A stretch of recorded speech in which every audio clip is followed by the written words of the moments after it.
So those that know me and know what I do call me the cleaner.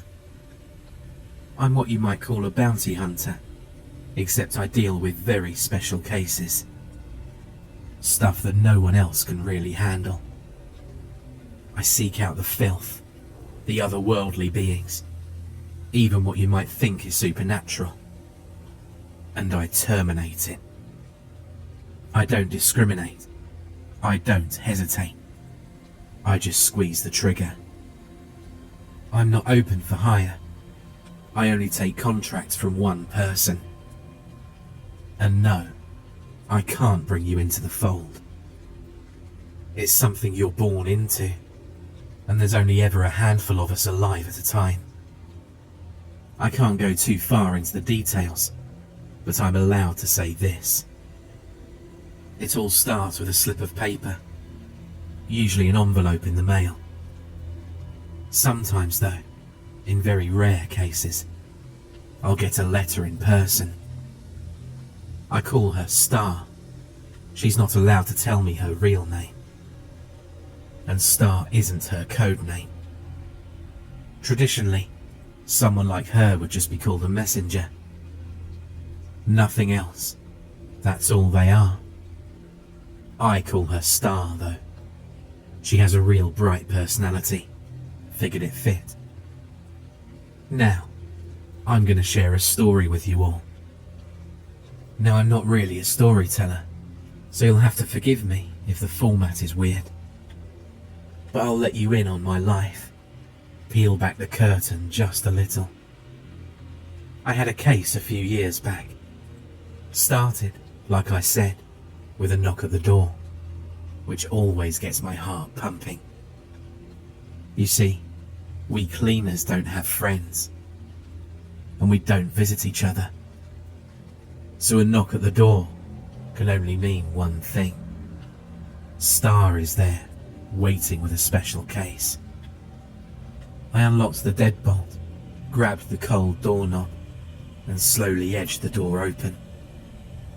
There was Star, as expected, greeting me with the huge smile she always had on. "Morning, Mr. Clean. How you doing?"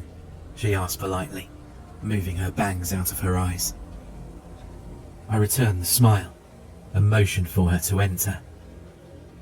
Still alive, so I'm doing better than most of the people I know. We made our way into the kitchen, and I poured her a glass of water, something I always did for a messenger.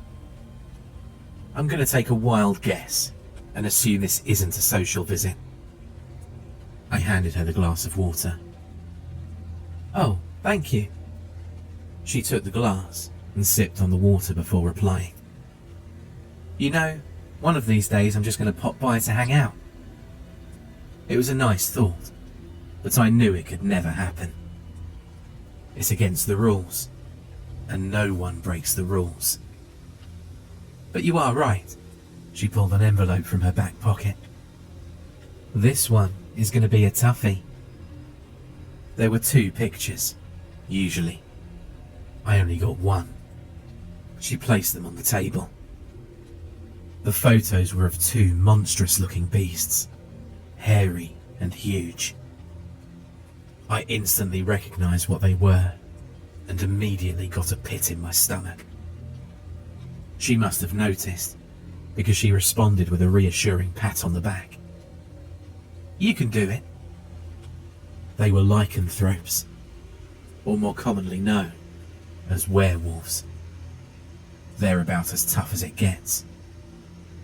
"Yeah, probably. But 2, really?" I shook my head and sighed. "Am I to take them on alone?" "Yep, and we both know what that means." She paused to drink some more water. "They're mating, so we're going to need you to deal with this as quickly as possible. Can't be giving them a chance to separate and disappear." Lycanthropes are pretty much what they appear to be like in movies. Vicious, strong, fast. Practically the perfect killing machine. But in real life, they don't have any special weakness. They die the same way as everything else. and the best way to do it is blood loss. Explosives work well too, but that can tend to get messy and you might blow yourself up. I prefer hit and run tactics. That's a problem when there's two though. You have to severely injure both of them before they have the chance to rip you to shreds. It's preferred to take them out before they have the chance to morph. You've got a 50-50 on that though. Normally, you won't see two in the same place because they're very territorial. I groaned again. Screw it, alright, I'll do it. Give me 2 weeks tops. If I don't check in, I'm dead. Contact 2 if that happens. She can take over the case. I doubt it'll come to that. Star always confident in my abilities. You always come out on top, one way or the other. I snickered. Yeah, well, just give me the details. The sooner I plan this death trap, the better. I was awarded a laugh from Star. Yes, sir. So here's what we got. So of course, I can't actually go into the details of the locations and the contacts we used in the area. All I can say is that the events went down in a town in the States. I'm sure the more curious of you will try to search for news reports and whatnot, but I promise you, you're not going to find anything. Any shred of evidence that was there is gone. My family's been doing this for a long time. We're a lot better at this than you are. You'll find nothing. Now, when a cleaner goes looking for information, there's really only one thing that can give you reliable facts. An imp. That's what we call them. They don't really have a name in the English language. They're half human, half, I guess, what you would call a demon. They're about as close to human as monsters can get. I know that may sound scary, but there's a reason we call them imps. They're small, weak, feeble creatures. The only thing they have going for them is their longevity, pretty much immortal. And only a handful of them are still living. So being that they pose no threat, we don't put them on the kill list. Imps are good for one thing, and one thing only: information gathering. Ins and outs, they know it all. And for a price, they'll tell you everything you need to know. So when I arrived at the small town, I arranged a meeting with the local imp via my contacts. Naturally, he wanted to meet in a public place. The otherworldly aren't really trusting of us cleaners. It was the middle of the day when we met. I spotted him, sitting on a bench, right in the middle of a park. To the average passerby, he might have just looked like a small, odd-looking middle-aged man. Not worth more than 2 looks. I instantly noted the signs, however. Pointed left ear, hunched posture, one red eye and one blue. Imps all have the same disfigurements. They can easily blend in with contacts and whatnot though. You might have even met one before without knowing it. I plopped down next to him. Mind if we cut to the chase, imp? The imp grunted and turns to face me, his thick brows already furrowed. You're all the same, you cleaners. Been dealing with you lot for over a century. Always impatient. Never enough time to chat, eh? He sighed deeply, obviously not wanting to be there. I shrugged my shoulders. Sorry if I don't stop to ask you about the weather. I've got a job to do, and neither of us gets paid by the hour. Now tell me about the doggies. The imp looked at me, eyebrows still furrowed, notably displeased with my response. Well, Treating them like dogs will definitely get you 6 feet under. I didn't respond, silently encouraging him to continue. There's 2 of them. They're young, early maybe mid-20s. They're going to be strong, but you've got the upper hand with experience, I'd think. He paused as a mother and her rather chubby kid passed by. 3 victims so far, but they were all human, so they won't be ready for something like you. He scratched his hairy chin and looked at me with his mismatched eyes. The female's name is Karen. The other, Brandon. And where are Karen and Brandon staying? I inquired. There's a lodge in the woods, east, all the way at the back. They're on private property. They stay there on the weekends. He rubbed his eyes and yawned. Are we done yet? I need a nap. Last question. Why haven't they been caught yet? There's a lot of missing people. The imp was quick to respond.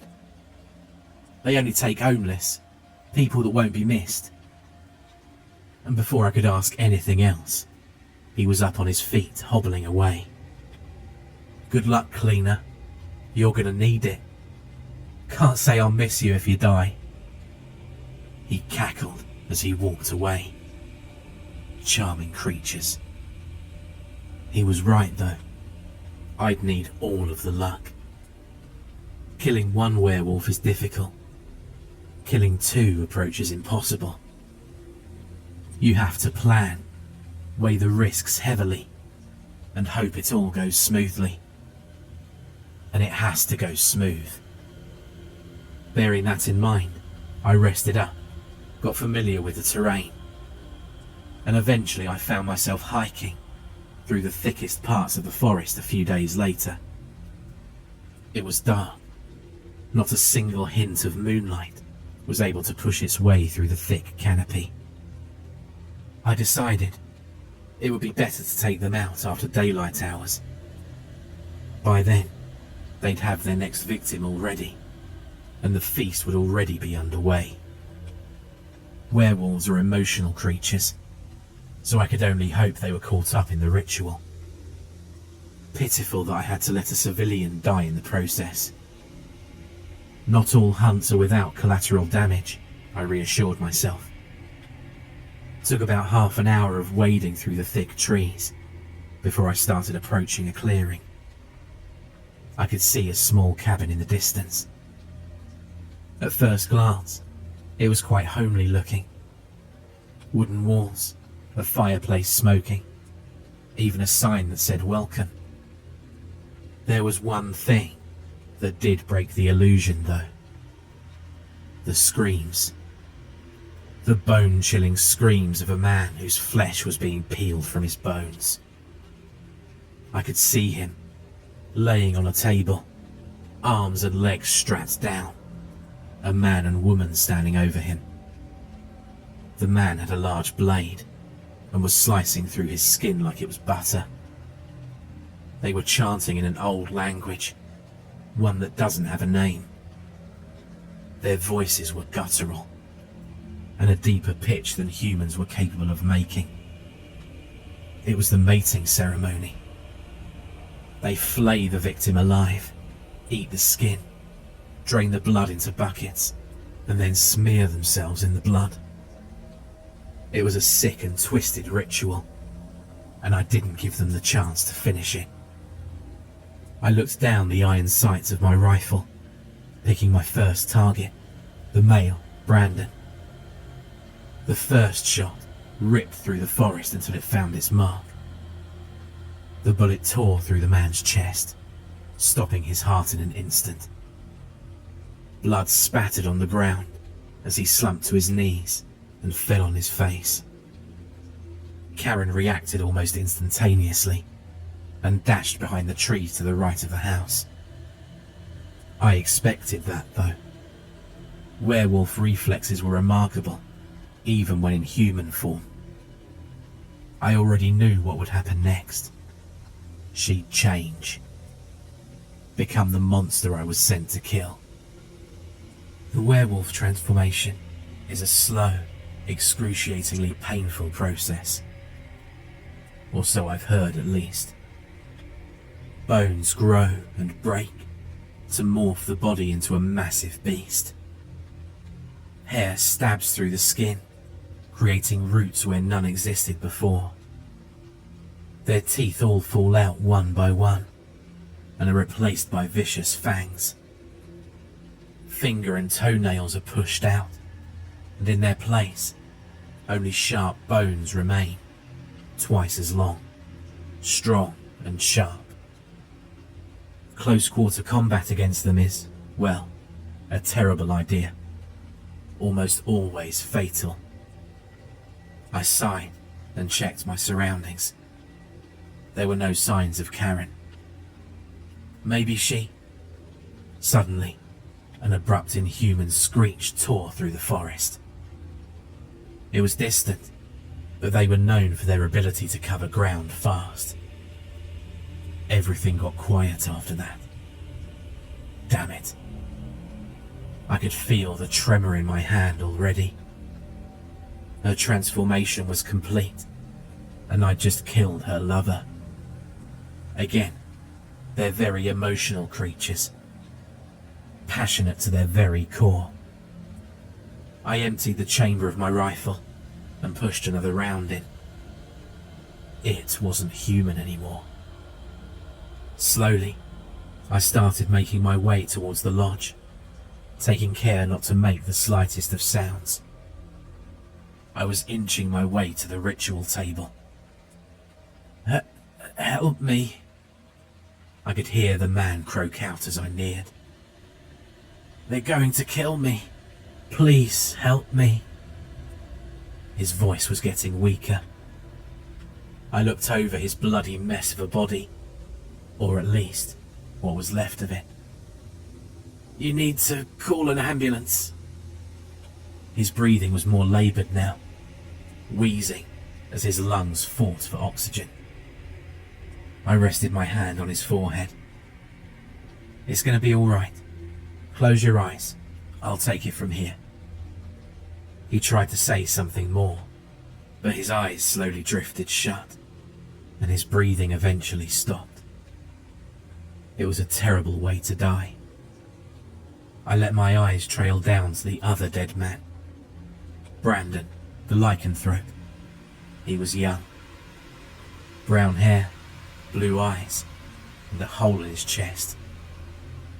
On the surface level, you can't even tell that they aren't human. There's no giveaway like there is with the imps. Werewolves are hard to find. Unless, of course, they've morphed and hunting you. I nudged him with my boot. No movement. Good, I thought. I stepped over his body and moved towards their cabin. I had to shut myself in. I needed to trap the beast.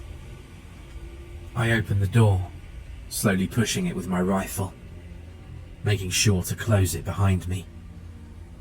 The fireplace was still lit, making the shadows dance on the walls. Very homely indeed, I said absent-mindedly. And it was. There wasn't much to it, but it was nice. A sofa and recliner by the fire, a kitchen past that. No TV though. I looked back at the dead body outside. I guess they've got other interests. There were paintings on the walls, mostly of wolves and the such. Brandon's signature was on a few of them. Guess he was a painter when he wasn't busy being a werewolf. Another screech tore through the forest, much closer this time. It was stalking the tree line, deciding how to attack. I snapped back to the task at hand. Right, let's get to it then. I needed to immobilize the beast. I smiled as I dropped my duffel bag to the floor and set aside 2 large bear traps. Even a lycanthrope can't ignore steel teeth biting into its bones. I placed one by the door maybe 5 feet away, and one by the window next to the fireplace. This ought to do. I waited, and I waited. 3 hours went by before I heard it again. The beast was smart to wait that long. I was tired, and the recliner was definitely helping me to fall asleep, especially with the warmth of the fire. However, the second I heard it, my adrenaline kicked into overdrive. It was circling the house, heavy footfalls making solid thuds. It made no attempt to hide its presence, growling every other breath. Werewolves are masters at stalking their prey. You can only hear them when they want you to. It's no wonder she was able to get to the house without me noticing. She wanted me intimidated, and I was. I could hear the slow scraping of her talons as she carved into the house.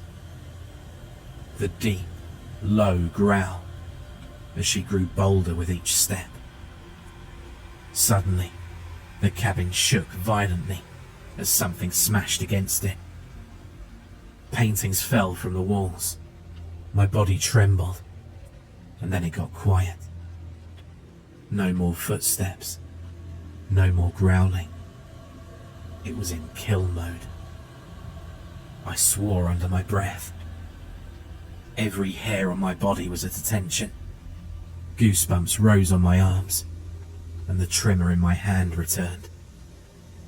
All the experience in the world can't save you from the terror of a pissed-off lycanthrope. I took a deep breath and slowly stood from the chair, rifle in hand. I doused the fire and positioned myself in the center of the room, equal distance to either of the traps. With the fire out, it was dark, and hopefully it wouldn't see the bear traps.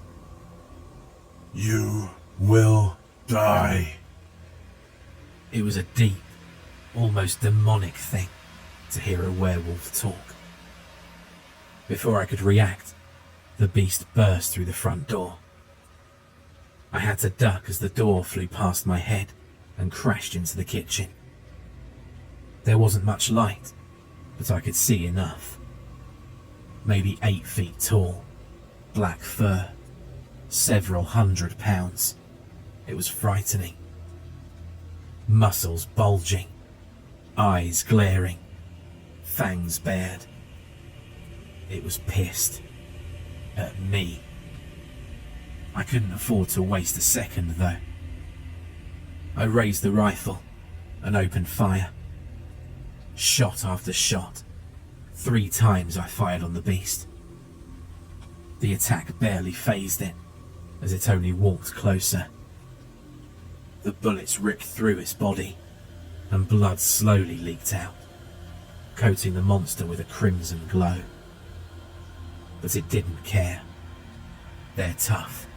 I just had to buy time. Wait for it to step into the trap. "That's it. Come and get me," I shouted, squeezing the trigger once more. The bullet hit its ear, and the beast roared in anger. Just one more step, and I had the monster. It stopped right in front of the trap, and leaned forward, so its head was in the moonlight. Ears flat against its wolf-like skull, grey eyes staring me down as it bared its fangs at me. You. It flung the bear trap to the side, causing it to clatter against the wall and snap shut. Die. Now. It roared menacingly, and before I could react, it lunged at me, clearing the distance in one leap. It swatted me like a fly and sent me crashing into the fireplace. I hit hard and nearly cracked my skull open on the brick. Her sharp claws had sliced through my vest like butter and gashed me open. Everything was blurry, and my head felt like it was swimming in circles. I managed to push myself off the ground. I was greeted with another ear-splitting screech. I felt my eardrums pop as I fell back against the fireplace. Even from across the room, I could feel how hot its breath was, and the smell. It reeked of death. But I couldn't afford not to act. I reached for the pistol on my belt and opened fire again. I was dazed, but I got lucky. The bullet hit it in the head. It wasn't enough to kill it, not by a long shot, but it gave me a chance to move. I could see it fall back and break the small dining table it was next to. It was disorientated, and I used that to make my way to the window. I stumbled as I walked, almost falling on the trap that I'd set earlier.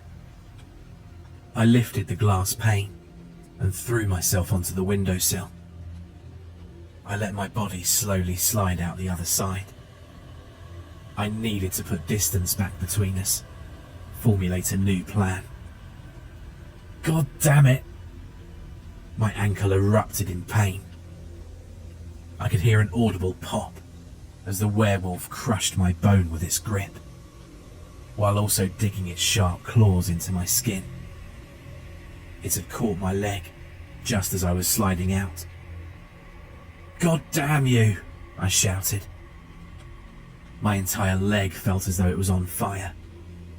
I was in a bad spot, more or less dangling out of the window. I could see its head sticking halfway out the window now. As it started to open its mouth, I fired multiple rounds into its jaw, not giving it a chance to finish a sentence.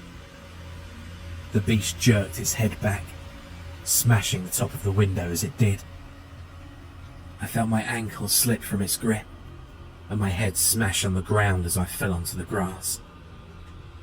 I couldn't stand. My vision was fading, and the last thing I could hear was the beast pounding on the walls. I groaned as I sat forward. I was alive, but only barely. I was in a puddle of my own blood, and I couldn't use my left leg. It took me nearly 10 minutes to stand up, and another few to hobble over to the cabin window. What was left of it anyway. Karen the werewolf was seemingly dead. I leaned myself against the walls and peered inside. From what I could see, it looked as though the beast had bled out. Several bullet wounds, a bear trap still clamped on its ankle. Guess you stepped on it right before you snatched my leg. Even large pieces of the glass sticking out of the back of its head. Looks like you died trying to break the wall down though. I pulled my burner out of my pocket and dialed my only contact. Mission's a success. Gonna need a clean-up crew and a pickup for myself.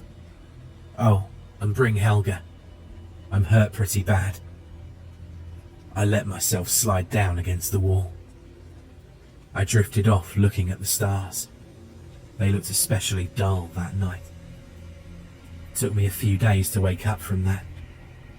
Spent even longer in recovery. Witch doctors can only get you so far. That's the story for now, though. You don't have to believe me, but I assure you, some of the legends of old are true. I might post again. I've got plenty to tell. For now, though, I've got business to attend to. For more terrifying creepypasta horror stories, check out the playlist or the video on screen.